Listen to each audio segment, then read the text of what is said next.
एक बार की बात है। एक बार एक अध्यापक एक संपन्न परिवार के शिष्य के साथ कहीं जा रहे थे। तो उस शिष्य को कुछ मजाक सूझी, क्योंकि उसको रास्ते में किसी गरीब मजदूर के जूते दिखाई दिए।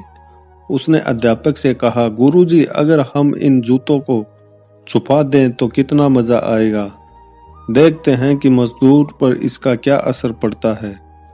अब उसको तो मजाक सूझ रहा था, लेकिन गुरुजी ने कहा कि नहीं, गरीब इंसान के साथ इस तरह का भद्दा मजाक करना ठीक नहीं है।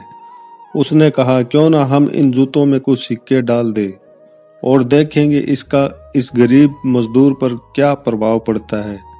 उन्होंने ऐसा ही किया। जैसे मजदूर अपना काम करके लौटा और उसने एक पाँव अपने जूते में डाला तो उसको कुछ कठोर सा महसूस हुआ। उसने अंदर हाथ डाला तो उसको कुछ सिक्के दिखाई दिए।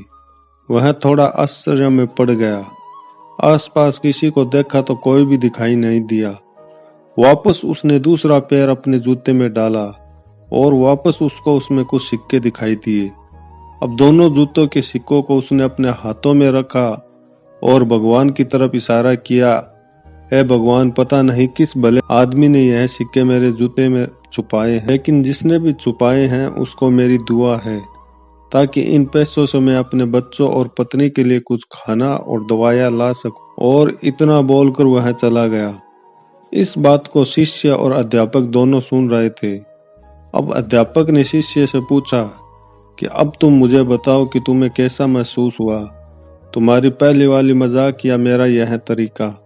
तो उसने कहा कि गुरुजी, मैं आपसे क्षमा चाहता हूँ। अब मुझे समझ आ गया है कि सच्ची खुशी किस चीज में है। जब हम किसी की मजाक उड़ाते हैं तो हमें कुछ पल का आनंद मिलता है, लेकिन इससे हमें बद्दुआ मिलती है। लेकिन अगर हम किसी की मुश्किल परिस्थिति में मदद करते हैं और जिसकी भी हम मदद करते हैं उसको भी नहीं पता कि हमने उसकी मदद की है, लेकिन अंदर ही अंदर हमें पता है कि हमने उस इंसान की मदद की है, यही सच्ची खुशी है। जब हम दूसरों को खुशी देते हैं तो हमें सच्ची खुशी मिलती है।